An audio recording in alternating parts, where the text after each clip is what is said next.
Hello and welcome to Discussion Today. I'm Tina Jha. On the show today, we will talk about the crisis in Myanmar.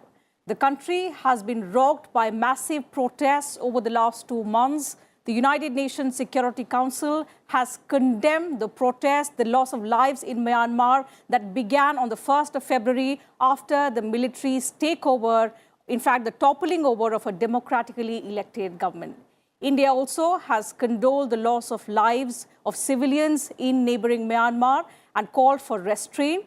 So on the show today, we will talk about what has led to the current crisis in Myanmar and what can the international community do to restore peace and stability in Myanmar. So joining me on the program today are to discuss all of these aspects about Myanmar, two special guests. Let me introduce them to you. I'm joined on the program by former Ambassador Veena Sikri and Professor Harsh V. Pant. He is Head Strategic Studies Program, ORF. Thank you to both my guests for joining me on the program today. Professor, so let me begin the program today with you by understanding first the context of the current crisis in Myanmar. So what, according to you, are the factors that have led to the current crisis in the country? Well, Tina, the factors, underlying factor perhaps remains that Myanmar is a country where democracy is evolving in fits and starts. The one step forward, in fact, and 2 steps backwards evolution of democratic institutions in the country. And the fact that the military has never been very, very comfortable in reneging power, in making sure that the civilian authorities, civilian government that had assumed power after decades of pro-democracy movement could not be consolidated. And that democratic evolution has seen a setback now when we have seen after the November elections of last year, where Aung San Suu Kyi's party won a considerable mandate from the people of Myanmar. There has been a problem in terms of what perhaps the military believes would be its role in the future and its marginalization in the power structures. And therefore, they decided to strike and strike pretty hard. If you look at what they had, what is happening on the ground today, if you look at what they have been, in fact, just 2 days before, taking power from, via coup, they said that nothing of this sort is happening, though there were apprehensions around the world that military might be is getting ready to strike. And then they said, no, we are not doing anything of the kind. Nothing is happening here in Myanmar, and we are only here to protect the constitution. And now, in the garb of protecting of the constitution, they struck hard. And as the protests rise in Myanmar, as people are protesting once again, the Myanmarese military perhaps is hoping that violence, that somehow the hardline approach is the one that will lead them to manage this crisis around amidst an international condemnation of what is happening on the ground. So it's becoming a very, very fragile situation for both Myanmar, for the region, for Myanmar's neighbors, as well as for those in the international community who are looking at this problem through different lenses, from different vantage points. And clearly, the people of Myanmar are the ones who are losing. Absolutely. So what more can we expect from the international community to do in order to restore peace in Myanmar is something that we will discuss on the course of the program. But coming to you, Ambassador, so because this is not the first time a coup has taken place in Myanmar, in fact, for over 50 years, the country has been under control of the military. What is it that is different this time around that has led to fears? And in fact, the UN Special Envoy of Myanmar also went on to say that there is a huge fear that it could lead Myanmar to the brink of a possible civil war. How is it different from the country's history of military coup if you compare it to this time? Well, I think we have to recall that General Nevin, who took power in 1962, ruled with an iron hand till 1988, actually more than 87, when the students' revolt began. So I think in 88, this very famous 8 of August 1988, there was this huge student demonstration. And under the pressure of that demonstration is when Nevin stepped down. And but then you still had a continuation of military leaders. And then finally, when they had the elections in 1990, they didn't allow Suu Kyi, the National League of Democracy, won a huge majority, but they didn't allow her to take over under the guise of saying we're going to have a new constitution, then we'll let you take over. 2008, the constitution came. And of course, it gave the military a strong role in parliament because 25% of the seats were reserved for the military. And that should have satisfied them. And then, of course, in the 2010 elections, where Aung San Suu Kyi did not take part, the army-backed party, the USDP, the Union Solidarity and Development Party, they formed the government. And you had General Thein Sein, who was actually welcomed because, everybody thought it's a turning point, there have been elections, okay, the USDP had been elected to power, and General Thein Sein was received in the White House and many other countries, and everybody thought it was going well. And then in 2015, Aung San Suu Kyi took part in the elections, got a huge majority. The USDP didn't do so well, but then the army let it continue because Aung San Suu Kyi could not become the president under the constitution because her children don't have Myanmarese nationality.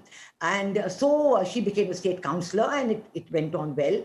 The army was quite sure that in these elections, in the 2020 elections, the USDP would get much more of a percentage of the vote, and they would be able to have the USDP plus the 25% of the army that is guaranteed in the parliament under the constitution, they would be able to rule. But Aung San Suu Kyi, again, it was something maybe even the world was not expecting. She got 80% of the seats. The National League for Democracy got 396 out of 476 seats. And the USDP did very poorly indeed, and their numbers were sharply reduced. Now, this was a great matter of excitement for Aung San Suu Kyi, and she thought that she would be able to now, get the country onto a genuinely democratic path. But the army under General Min Aung Hlaing did not like it at all. For several reasons. It could have been just that they saw the control slipping out of their hands, because despite the 25% for the army, if Aung San Suu Kyi's party had this huge majority of 80% seats, she might have been able to carry through. They were scared of that.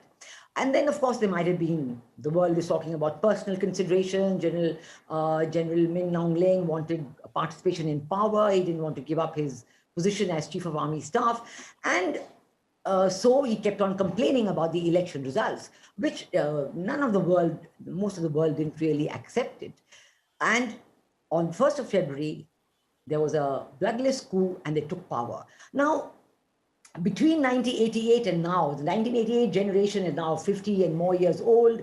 The army would have thought that, well, there'll be a little bit of protest, but we'll be able to manage it. I think this was completely belied.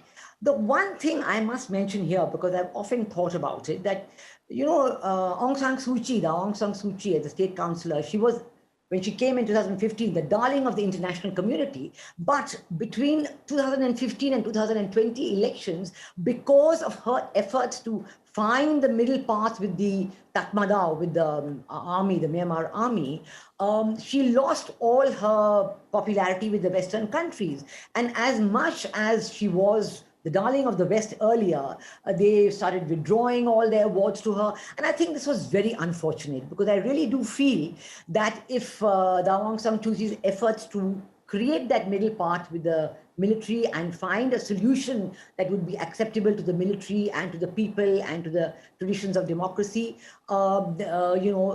if she had been successful, it would have been good. But if she had still had the confidence of the international community, the army may not have done this bloodless coup. And even now, if we look at that, well, yes. And no, but the important point now is the reaction by the young people of Myanmar. I think this point is something which the army did not accept at all. It is really a going back to the 8888 revolution, where the young people are determined that they will not give up and they will continue. There have been a tremendous loss of life. Our PR in the United Nations have spoken about it, but he's called for restraint, he's called for dialogue, which is important. But the young people are determined. There was a Facebook post by the NLD also asking for the people to oppose the military coup. But this has been a terrible situation. This has been very difficult for the young people, but their determination to go ahead is what is different this time, and they do not seem to be in a mood to give up at all. So So this is a Absolutely. big concern. This is something that was not anticipated earlier. Professor Pant, coming back to you with a very important point that the ambassador made about the international response, the manner in which they criticized Aung San Suu Kyi for several of her efforts to find a middle path with the military army since 2015 to 20. And even now, with the manner in which the violent protests have been going on for the past 2 months, the international response has till now only been that of condemnation, some sanctions announced by a few countries here and there. But we know sanctions aren't effective. What more can we expect from the international community, considering China, of course, is holding back from even calling it a coup? But what option does the United Nations Security Council have if we are to push the military to at least restore peace in Myanmar? Well, one has often felt that the Western countries in particular do not seem to have a proper understanding of a lot of the complexities involved in Myanmar. And they have shown it again and again. For example, even in the past, when India used to be lectured about how to manage its Myanmar policy, it was India actually that had a much better understanding, and India actually led the way in some ways in making sure that various stakeholders continue to remain on board. And so when, what Ambassador was saying about Aung San Suu Kyi, it's absolutely right. The idea that, absolute lack of comprehension about the pressures under which Aung San Suu Kyi was working in making sure that various stakeholders remain on the same page when it comes to the future of Myanmar. And she was completely shunned, almost demonized by the Western media, which was, which I think also in some ways created this unfortunate circumstances where the military thought that perhaps this is the time to strike, and Aung San Suu Kyi and her party and her credentials have hit rock bottom. Perhaps a misunderstanding, but I think that was something that was could have been handled much better in terms of messaging, in terms of signaling, in terms of reaching out to various stakeholders. And even now, when you look at the reaction, you are looking at a spate of reactions coming from different directions where, as you point out, the China factor remains as crucial as ever. Chinese, when the coup happened, they called it a cabinet reshuffle. So Chinese, they have their own understanding of what they want to do in Myanmar and how powerful they are. Perhaps there is the PLA was aware of what is happening, what was going to happen, and perhaps it was taken on board by the Myanmarese military, and that that somehow they would provide them the shield. And that exactly the problem you would face in the UN Security Council, where questions would be asked that can the United Nations Security Council present a unified face? And I'm not so sure that it can, and that it's possible under the present circumstances. So we will continue to see countries looking at it from their own vantage points, from their own interests, and perhaps I think in that case, what our ambassador to the UN has said is critical, because he had pointed out not only the condemnation, he has not only underscored the need for the cessation of violence, but he's also talking about how can we move forward from a position which is clearly deteriorating by the day. And as we know and as we are witnessing, that the ordinary people of Myanmar are not willing to give up the taste of democracy that they have felt in the past. They've tasted it, and they want to pursue with it by taking on the might of the military. So clearly, from a domestic political, from a domestic evolutionary point of view, this is an important moment in Myanmar's democratic evolution. But it is also an important moment in terms of how the world reacts to it, and how the world perhaps perceives that the changing realities in Southeast Asia also mean that the leverage that at one point the West had perhaps is no longer there. So whether we are talking of sanctions, do we have the capacity? Does the world have the capacity to take on Chinese might in Myanmar? Because China clearly is one of the most important economic actors there. So and that is also reflected in the way the Myanmarese military has been suggesting that, look, we have been under sanctions in the past. We bore it, we have borne it in the past. What's so different about this time?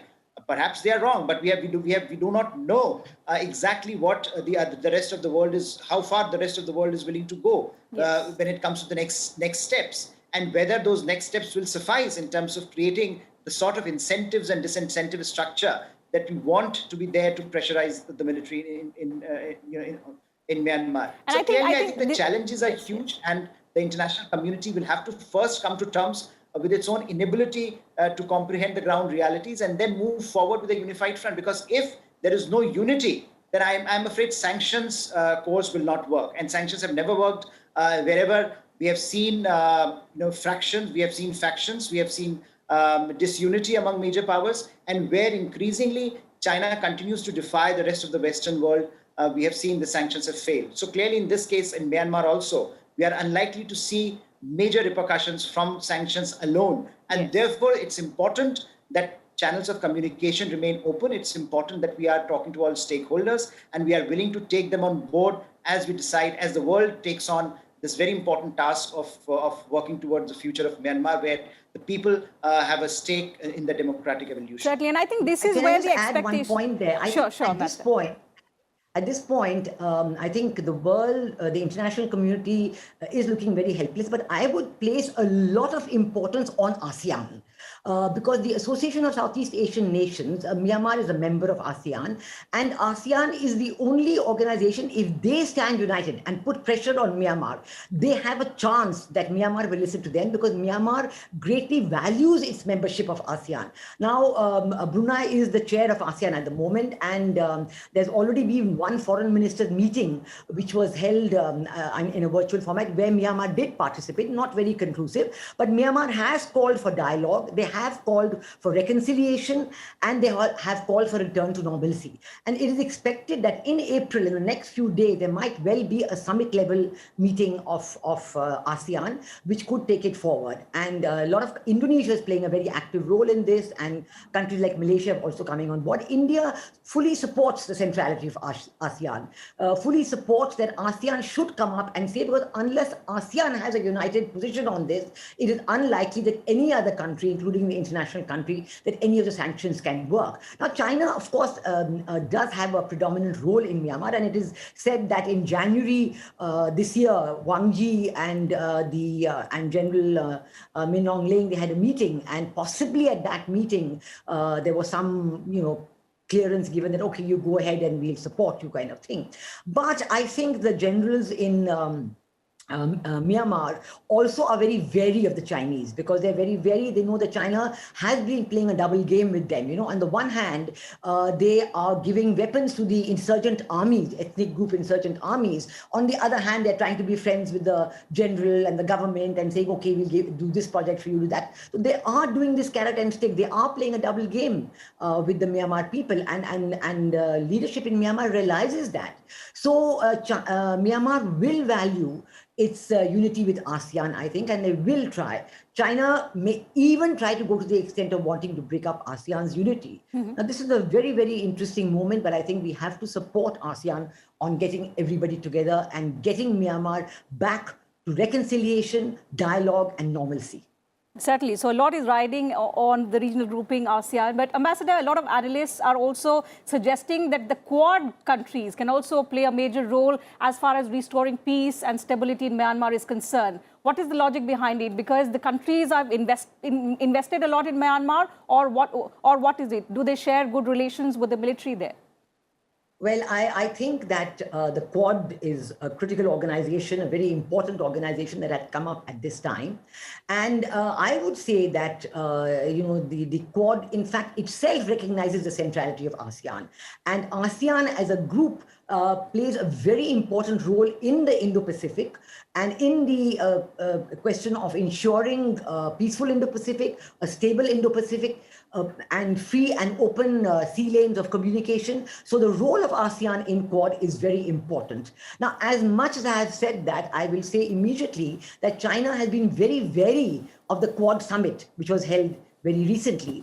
And China, in fact, because of that, is possibly looking for its own partners. And that is why what I just mentioned about unity of ASEAN, China could be eyeing that, let's weaken ASEAN so that then the Quad cannot use ASEAN unity as a means of strengthening the role of Quad and strengthening the role of the Indo-Pacific. So China is playing a very difficult game here. It has to be watched very carefully. The Quad summit has certainly made them very nervous. So China will be looking at all of this, and Quad and the Indo-Pacific have a big role to play. But at the moment in Myanmar, I'm not saying so, but certainly in the context of ASEAN, what I just mentioned, it does have. And China is very nervous about the potential of what Quad could do with ASEAN.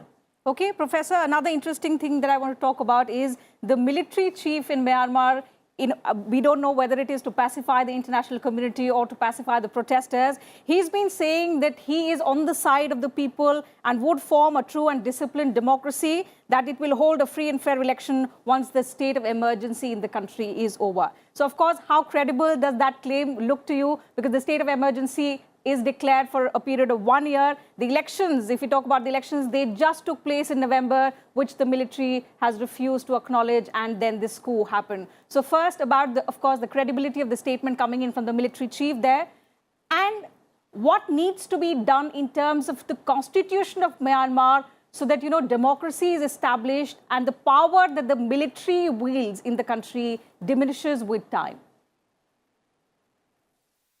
Military's credibility is declining with every passing day, every passing minute. The kind of visuals that are coming out from Myanmar, the kind of violence that is taking place, the numbers are rising in terms of the deaths of civilians, and I think every single day that happens, military loses credibility, both with I think large part of their international interlocutors as well as with the Myanmarese people themselves. So clearly, military, they are saying they're trying to project a sense that it is all in the larger good of democracy, which all good dictators do eventually when they realize that their back is to the wall. But I'm afraid it won't cut much ice with very many people, both in the country and outside, because what is happening is just too disturbing. And what is happening is a redo of what happened in the past. And it seems that lessons have not been learned. It seems that the military has not come to terms with its own role in the evolution of Myanmar's democracy. And that is, I think, the second part of the question that you raised as to what needs to be done. Building a democracy, building institutional framework for a democracy is a tough task. Sometimes in India, we take it a bit too facetiously, perhaps. There's this idea that because we have had a constitution which clearly we came up under very difficult circumstances, and we have continued to continue to be a democratic country, very, very gregarious, flourishing democracy, despite our challenges. We continue to believe that perhaps it might be relatively easy, but it's an incredibly difficult process. If you look around the world, institutionalizing a democracy is one of the most difficult tasks that a nation faces. And here we have seen what has happened over the last few decades as the institutions of democracy in Myanmar have evolved. They have faced those challenges precisely because the military as an institution has not been able to come to terms with the fact that as democracy evolves in Myanmar, its primary role will be subservient to the civilian authority. Now, unless the military imbibes this sense, unless the military in Myanmar acknowledges that this is what is going to happen eventually and come to terms with that, I'm afraid, the sense of coming to power again and again, the sense that we want to control the destiny of Myanmar will continue to override their commitment to the process of democratization in Myanmar. So clearly, what in the last in the last phase of when constitution building, we saw how they played, how they tinkered with the rules, giving themselves 25% seats, giving themselves veto over major foreign policy, defense, national security decisions, etc. Now, some would say that was needed because you need a gradual evolution towards democratization. And some would, at one point it looked as if this was a stopgap arrangement eventually. And this was exactly precisely, that seems to have happened, where now with Aung San Suu Kyi winning a massive mandate in the last elections, the danger that the military saw for itself, that it could be marginalized, the aspects of the constitution that provided them security perhaps would be taken away, and that led them towards taking this very callous approach towards their own people. Absolutely. But my sense is that this will continue to be a major problem, because it is ultimately for the military elites in Myanmar to realize that they have to be subservient to the civilian institutions if Myanmar's democracy is to recover from this abyss. Absolutely. And unfortunately, it's absolutely at the moment, essential. It's not happening. It's a long-term process in any case. But I think the way Myanmar's military sees itself central to the destiny of Myanmar continues to create these problems in the evolution of Myanmar as a democracy. It's absolutely essential that the political influence of the military in Myanmar is reduced, and only then we can expect a stable and strong democracy in Myanmar. So I think time is running out. I'll have to wind up this discussion here itself. Thank you once again to both my guests for joining me on the program and sharing your perspective with us and our viewers. Pleasure having you on the show. So that's it from us on this edition of Discussion Today. Just in case you missed the television broadcast, let me remind you, you can also watch it on YouTube and Twitter, and you can get back to us with your feedback and suggestions. Thank you for your time.